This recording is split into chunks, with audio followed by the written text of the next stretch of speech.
تو اس واقعے سے جو اسباق ملتے ہیں وہ میں مختصر بتا دیتا ہوں. یوسف علیہ السلام کو خواب آیا, اپنے ابا کو انہوں نے خواب سنایا, ستارے سجدہ کر رہے ہیں, چاند سورج. تو انہوں نے کہا اپنے بھائیوں کو نہ بتانا. تو اس سے پتہ چلتا ہے کہ بھائی بھائیوں میں جیلسی کا عنصر دوسروں سے زیادہ ہے. اچھی باتیں اپنے بھائیوں سے اتنی زیادہ نہیں کرنی چاہیے. مقصد بھائیوں سے بدگمان کرنا نہیں ہے, مقصد ہے تھوڑا سا محتاط رہنا چاہیے. سمجھ رہے ہیں؟ تو بھائیوں نے پھر بھی حسد ہوا اور کنویں میں ڈال دیا. اللہ نے کیسے کنویں سے نکالا. بھائی روتے ہوئے آئے ابا کے پاس اور کہنے لگے ہم جنگل میں تھے اور بھیڑیا کھا گیا. تو اس سے یہ بھی پتہ چلتا ہے کہ رونا یہ حق پر ہونے کی دلیل نہیں ہے. بعض خطیب بہت روتے ہیں, بات غلط کر رہے ہوتے ہیں, رو رہے ہوتے ہیں دبا کے طبیعت سے, پبلک بھی رو رہی ہوتی ہے. تو بات دیکھو کیا کر رہے ہیں, یہ صحیح بات ہے تو پھر بے شک رو لیں. اگر غلط بات کر رہا ہے تو روئے, تو جتنا روئے اتنا آپ ہنسیں اس کے اوپر کہ دیکھو یہ بات ہنسنے کی تھی مگر اس پہ محترم رو رہے ہیں. کیونکہ آج کل ہمارے ہاں رونے دھونے کو دلیل سمجھا جاتا ہے کہ اتنے نیک ہیں دیکھو رو رہے ہیں یہ. تو اللہ کے لیے رونا, صحیح بات پہ رونا, اس کی فضیلت ہے. اور اگر لوگوں کو الو بنانے کے لیے رویا جا رہا ہے تو یہ فضیلت والا عمل نہیں ہے. تو رونا دلیل نہیں ہے. بعض دفعہ کیا ہوتا ہے کہ میاں بیوی کا جھگڑا سامنے آتا ہے نا, خواتین بہت رو رو کے اپنے شوہر کے ظلم بیان کرتی ہیں. تو جن کو تجربہ نہیں ہوتا وہ بیوقوف بن جاتے ہیں. تو بعض دفعہ وہ خاتون پر واقعی ظلم ہو بھی رہا ہوتا ہے, ایسا بھی ہوتا ہے, صحیح رو رہی ہوتی ہیں, سچی مچھی کا رو رہی ہوتی ہیں. بعض دفعہ سچی مچھی کا نہیں ہوتا, اتنی بات نہیں ہوتی جتنی رو رو کے انہوں نے بڑھا دی ہوتی ہے.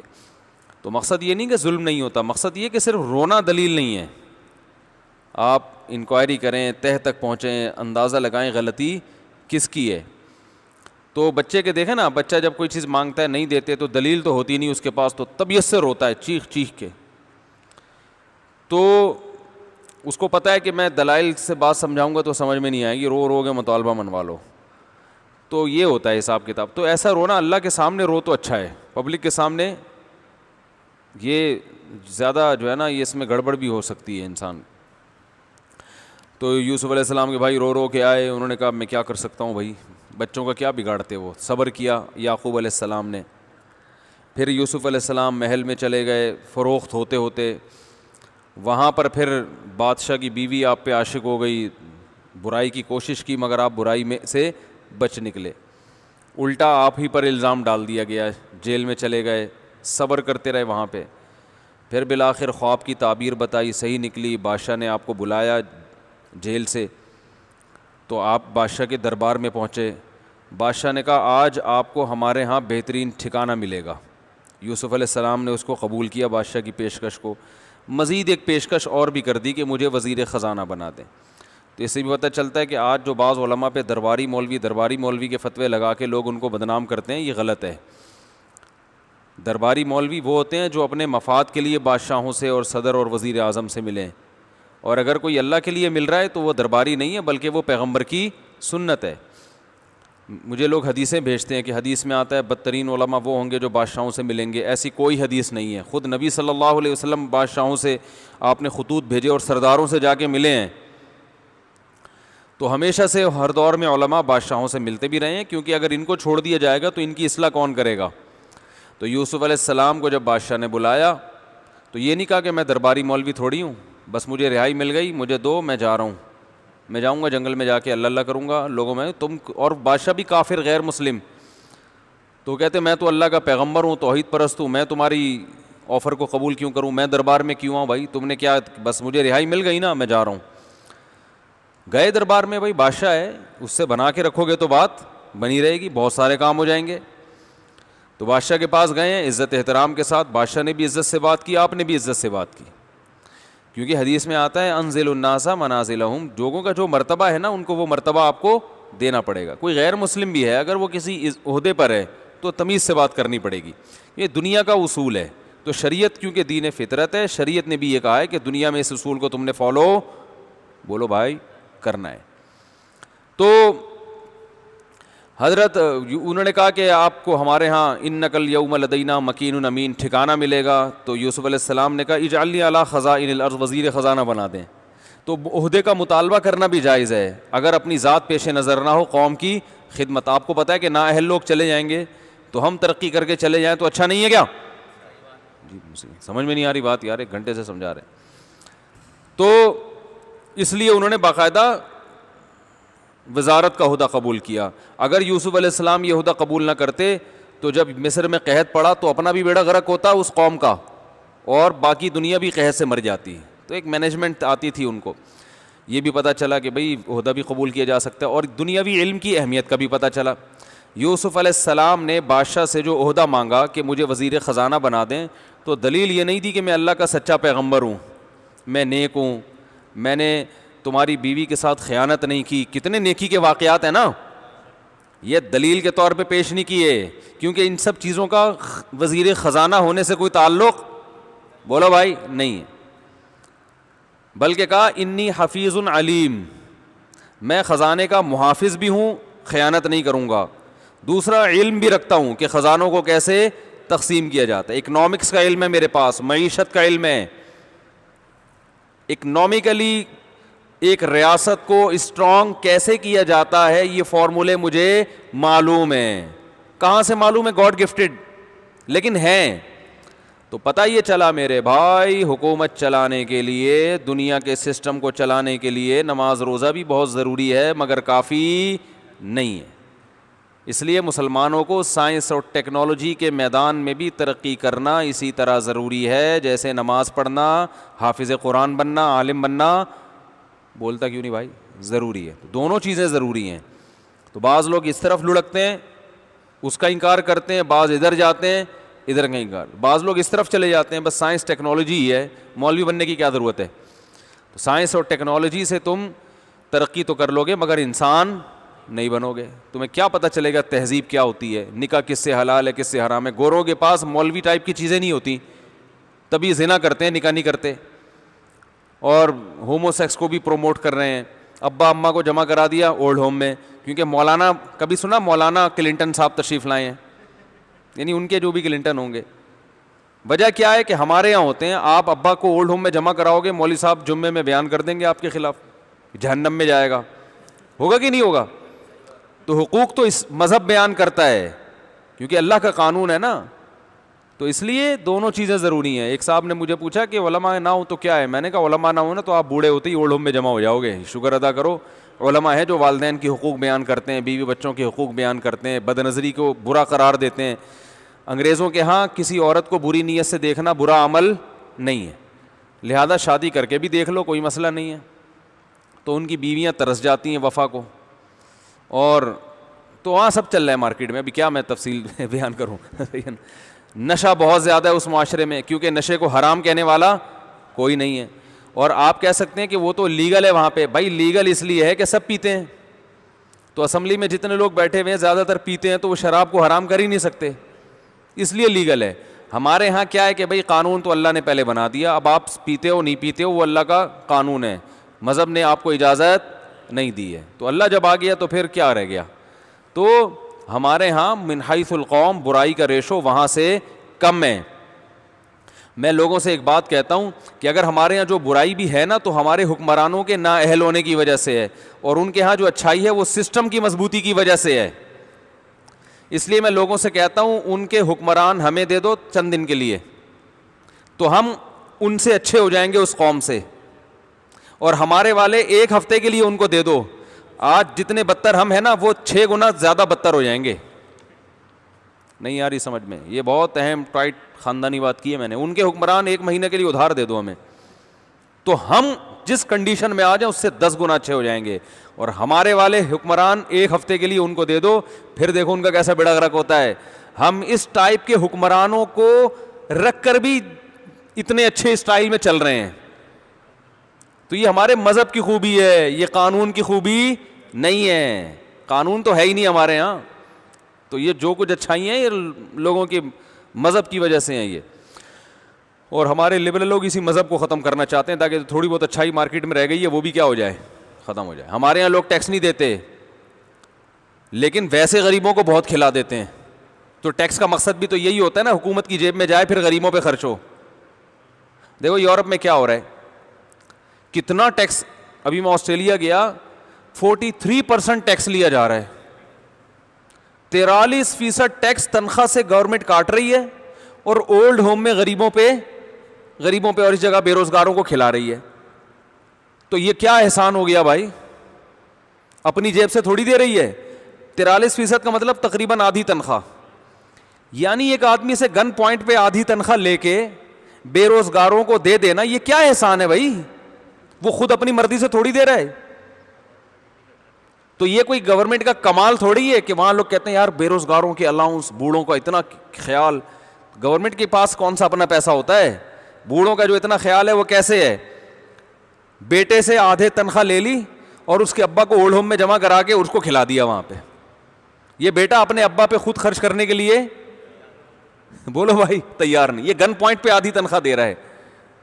اسلام نے بتایا تمہارا ابا یہ حکومت کا ابا نہیں ہے, تم اس ابا کو اپنے گھر میں رکھو. جتنا خرچ ہوتا ہے, آدھی تنخواہ خرچ ہوتی ہے آدھی دو. اگر ضرورت 5% سے پوری ہو رہی تو 5%, بعض دفعہ نہیں ہوتا تو, لیکن یہ تنخواہ پوری تمہاری ہے. نہیں آ رہی بات؟ اب بتاؤ, جس آدمی سے آدھی تنخواہ ٹیکس ملی جا رہی ہے اس آدمی پہ ظلم ہو رہا ہے کہ نہیں ہو رہا؟ اس ظلم کو نہیں دیکھ رہے لوگ, کیونکہ وہ مالدار پہ ہو رہا ہے. تو ظلم تو بھائی ظلم ہے. ایک آدمی کی کمائی آپ آدھی اٹھا کے لے لیں, یہ تو ظلم ہے نا. تو یہ جب ان سسٹم کی گہرائی میں جاؤ گے نا آپ, تو آپ کو لگے گا کہ بھائی اوپر سے حساب کتاب کچھ اور ہے, اندر سے معاملہ کچھ اور ہے. ہم لوگ اچھے ہیں, تنخواہ کم از کم پوری ہماری پینٹ میں تو آتی ہے نا. میں پینٹ نہیں پہنتا, ایک مثال دے رہا ہوں. آتی تو ہے نا, زیادہ تر لوگ تو پہنتے ہیں نا, تو ان کی اپنی پینٹوں میں آ جاتی ہے تنخواہ. ٹیکس کٹتا ہے تھوڑا سا, باقی وہ سارے کس کو کھلاتے ہیں؟ اپنے ابا کو کھلا رہے ہوتے ہیں گھر میں. آج ایک شادی شدہ آدمی, میں اپنی بات کر لوں, میں تو بہت دفعہ شادی شدہ ہوں نا, تو اس لیے میں اپنی مثال زیادہ دے سکتا ہوں. یعنی شادی بہت زیادہ شدہ ہوا ہوں میں, ڈبل شادی, اور یعنی بس بول لیں کیا کہہ سکتے ہیں آپ, بہت زیادہ شادی شدہ. تو میری اگر کوئی ارننگ ہے, اگر کیا ہے الحمدللہ, تو میرا خیال ہے میں اپنے اوپر 5% بھی خرچ نہیں کرتا ہوں گا. 95% تو گھر پہ خرچ ہو رہا ہے نا. تو یہ مذہب کی وجہ سے کر رہا ہوں, گورنمنٹ کے کہنے پہ نہیں کر رہا. مذہب نے کہا ہے کہ خرچ کرو.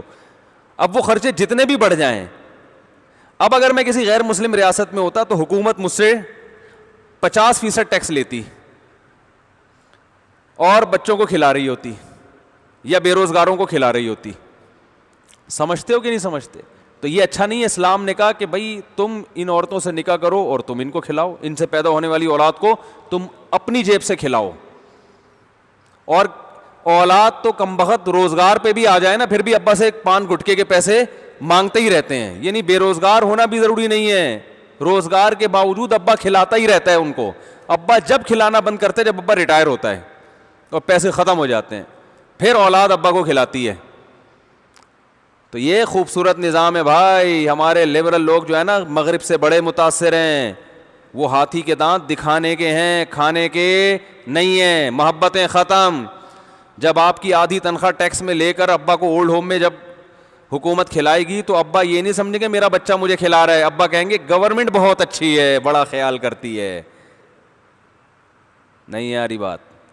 تو گورنمنٹ سے رشتہ مضبوط ہوگا جو صرف ایک فرضی چیز ہے. انسانوں کا آپس میں رشتہ مضبوط نہیں ہوگا. سمجھتے ہو کہ نہیں سمجھتے؟ ہمارے آپس میں رشتے مضبوط ہو رہے ہیں جو نیچرل لائف ہے.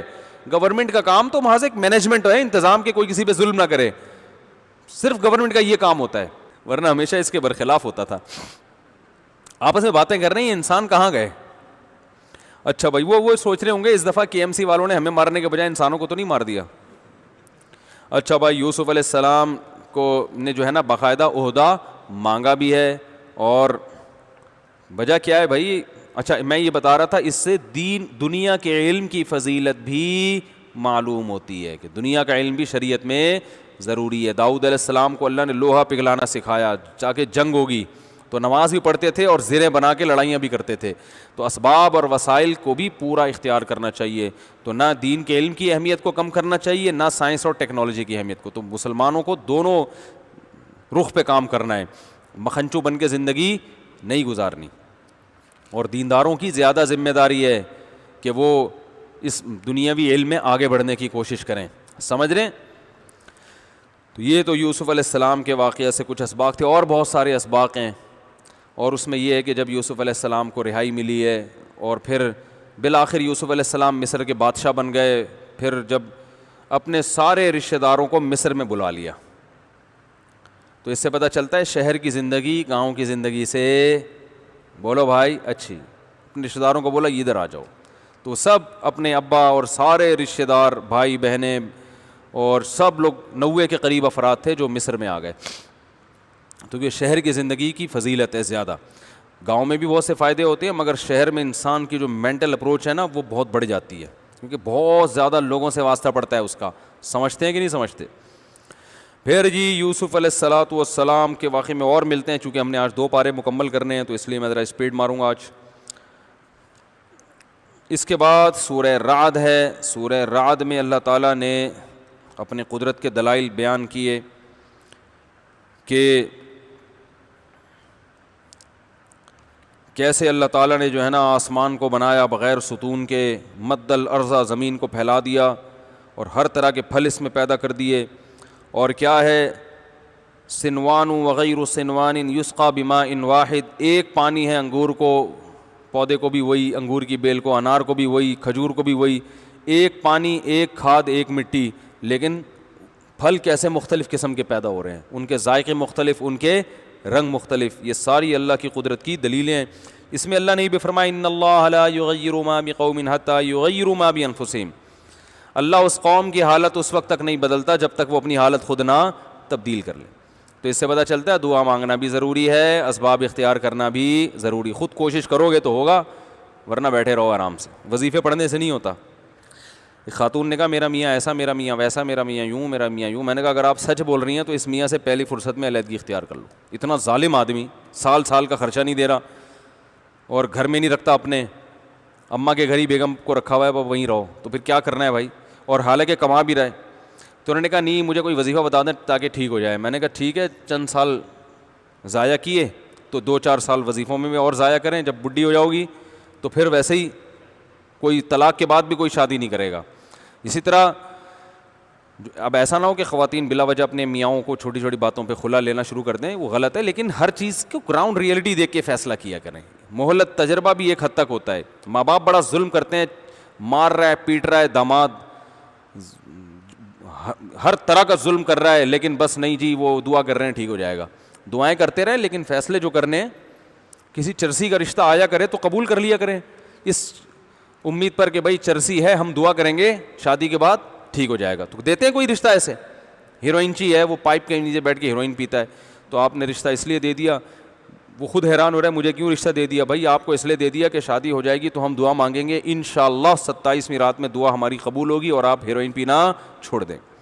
اور بھائی دعا قبول ہو نہ ہو تو یہ والے انداز سے ہو یا کسی اور انداز سے ہو, تو وہ تو دعائیں تو مانگنی ہے, لیکن زمینی حقائق کو سامنے رکھ کے فیصلہ کیا جاتا ہے. بھائی ہیروئنچی, ہاں سمجھ رہے ہیں نا, ہیروئنچی اس قابل نہیں ہے کہ اس کو اتنا فری کرایا جائے. اس کو بولو پہلے چھوڑ دو, توبہ کر لو, اور ہمیں پتہ چل جائے کہ تم نے ہمیشہ کے لیے چھوڑ دی ہے. اور توبہ تو اللہ قبول کرتا ہے, وہ دل کی حالت جانتے ہیں, ہم دل کی حالت نہیں جانتے. تو 1 سال تک ہم دیکھیں گے پائپ کے اندر تم نظر نہیں آئے ہمیں, پھر ہمیں یقین ہو جائے گا کہ آپ نے پکی توبہ کر لی ہے, پھر ٹھیک ہے. تو اللہ نے اہل ایمان کی صفات بیان کی, یوفون بعہد اللہ ولا ینقضون المیثاق, عہد کو پورا کرتے ہیں, ایگریمنٹ کو, وعدے نہیں توڑتے. اور بہت ساری اللہ نے صورت میں اہل ایمان کی صفات کو بیان کیا. اللہ نے شیطان کے مکالمے کا تذکرہ کیا. جب جہنم میں چلے جائیں گے نا جہنمی, تو شیطان کہے گا کہ اللہ نے تم سے سچا وعدہ کیا تھا جہنم کا, اور میں نے تمہیں لمبی لمبی امیدیں دلائی تھیں کہ وہی جہنم کچھ نہیں ہوتا, اور وہ دیکھا جائے گا اللہ غفور رحیم ہے. تو بتاؤ میں نے جو امیدیں دلائی تھیں وہ پوری اتری یا اللہ نے جو وعدے کیے تھے؟ تو لوگ کہیں گے کہ جو ہے نا کہ اللہ کا جو وعدہ تھا وہ کیا ہوا سچا. تو اب شیطان کو ملامت کریں گے. شیطان کہے گا کہ میں تمہیں زبردستی گمراہ نہیں کیا تھا, میں نے تمہیں زبردستی گمراہ نہیں کیا تھا, تو میں تمہیں آج اللہ کے عذاب سے نہیں بچا سکتا, میں خود اس عذاب میں مبتلا ہوں. تو اللہ اس دن سے پہلے ہمیں ہدایت نصیب فرما دے. اللہ نے کلمہ طیبہ کی بڑی پیاری مثال دی ہے اس میں، کلمہ توحید کی۔ ابراہیم علیہ السلام کا تذکرہ کیا کہ کیسے ابراہیم علیہ السلام نے مکہ کے لیے دعا مانگی تھی، اللہ اس بیابان زمین کو آباد کر دے، تو کیسا آباد کیا اللہ نے ان کی دعا کی برکت سے کہ پوری دنیا سے لوگ چلے آ رہے ہیں۔ اس کے بعد 14واں پارہ ہے۔ اس 14ویں پارے میں اللہ نے فرمایا کہ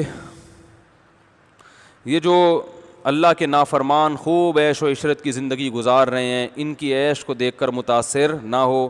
یود الذین کفروا لو کانوا مسلمین، جب یہ آخرت کا عذاب دیکھیں گے تو کہیں گے کاش ہم اللہ کے فرمانبردار بن کے زندگی گزارتے۔ اس میں بھی اللہ نے اپنی قدرتوں کو بیان کیا۔ والارض مددناها والقینا فیہا رواسی وانبتنا فیہا من کل شیء موزون وجعلنا لکم فیہا معائش، کیسے زمین میں ہم نے پہاڑ گاڑ دیے اور کیسے زمین میں ہر طرح کی چیزیں پیدا کر دیں، اور تمہارا معاش، تمہارا رزق ہم نے زمین میں رکھ دیا۔ تو وارسلنا الریاح لواقح، ہوا کیسے بھاری بھرکم بادلوں کو لے کے چلتی ہے پانی سے بھرے ہوئے، ایک ایک بادل میں نا سینکڑوں ٹینکروں کے برابر پانی ہوتا ہے۔ سینکڑوں کا لفظ بھی میں نے کم استعمال کیا، اتنا پانی چھوٹے سے ٹکڑے میں ہوتا ہے، اور ہوا اتنے بڑے ٹینکروں کو اٹھا کے لے جا رہی ہے۔ ویسے ٹینکر سخی حسن سے منگواؤ پانی کا تو کتنا ٹائم لگتا ہے نا یہاں پہنچنے میں، کیا خیال ہے بھائی؟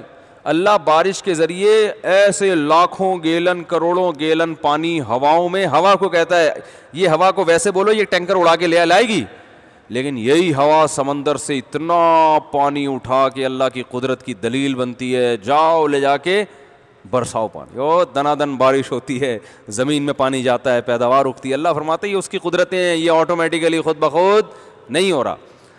اگر یہ خود بخود ہو رہا ہے نا تو یہ سسٹم آٹومیٹک مشین بھی تو کوئی کسی نے بنائی ہوتی ہے نا۔ سائنسدان کہتے ہیں نہیں تو خود بخود ہو رہا ہے، سورج کی گرمی سے پانی ابلتا ہے، پانی اوپر جاتا ہے تو پھر ہوا سے یوں جاتا ہے، پھر یوں جا کے یوں برس جاتا ہے، ویکیوم بنتا ہے تو یوں ہو جاتا ہے۔ تو یہ جو پورا سسٹم بنایا گیا ہے، یہ سسٹم آٹومیٹک تھوڑی بن سکتا ہے۔ او بھائی آٹومیٹک مشین تو زیادہ پیچیدہ ہوتی ہے، اس کو بنانے والے زیادہ ماہر سائنسدان ہوتے ہیں۔ ایک مینول مشین خود سے وجود میں نہیں آ سکتی، آٹومیٹک کیسے آ سکتی ہے؟ نہیں آ رہی سمجھ میں؟ آپ کی آ رہی ہے، سائنسدانوں کی نہیں آ رہی سمجھ میں۔ تو اللہ تعالیٰ نے یہاں یہ بھی بیان کیا، پھر اللہ تعالیٰ نے اس میں دوبارہ قوم لوط علیہ السلام کا واقعہ بیان کیا، جو کل کے بھی آیا تھا نا کہ لڑکوں سے بدفعلی کیا کرتے تھے، اور لوط علیہ السلام نے ان کو سمجھایا، ان کی سمجھ میں نہیں آیا۔ اللہ نے فرمایا کہ لوط علیہ السلام کیسے پریشان تھے، انہا اولائی ضیفی فلا تفضحون، یہ میرے مہمان ہیں، مجھے رسوا مت کرو، اللہ سے ڈرو۔ تو قوم جواب میں کہتی ہے ہم نے آپ کو منع نہیں کیا تھا اپنے گھر میں مہمان کو مت آنے دیں، آپ نے کیوں، جب آپ کو ہماری عادتوں کا پتہ تھا تو مہمان کو گھر میں داخل ہونے دیا کیوں؟ انہوں نے کہا میری قوم کی بیٹیاں، ان سے نکاح کرو۔ اللہ فرماتے لعمرک انہم لفی سکرتہم یعمہون، اے محمد صلی اللہ علیہ وسلم ہمیں آپ کی عمر کی قسم، وہ نشے میں مدہوش تھے، انہیں لوط علیہ السلام کی قسم پرسی اور ان کی جو قابل ترس حالت ہے اس پہ ذرا بھی ترس نہیں آ رہا تھا۔ انسان جب نشے میں، شہوت کے نشے میں ہوتا ہے نا، اور جب ظلم پہ اترتا ہے تو پھر وہ سامنے والے کو نہیں دیکھتا کہ کیا ہے۔ فَأَخَذَتْهُمُ الصَّيْحَةُ مُشْرِقِينَ، صبح ہوئی ہے اور ایک آواز نے پکڑا ان کو، اور ہم نے فَجَعَلْنَا عَلِيَهَا سَافِلَهَا، زمین کے اوپر کے حصے کو الٹ کے نیچے کر دیا۔ تو اللہ کو لڑکوں سے بدفعلی کی بیماری سے بہت شدید نفرت ہے، اس لیے اس کو اللہ نہ کرے کوئی اس بیماری میں مبتلا ہے فوراً چھوڑ دے۔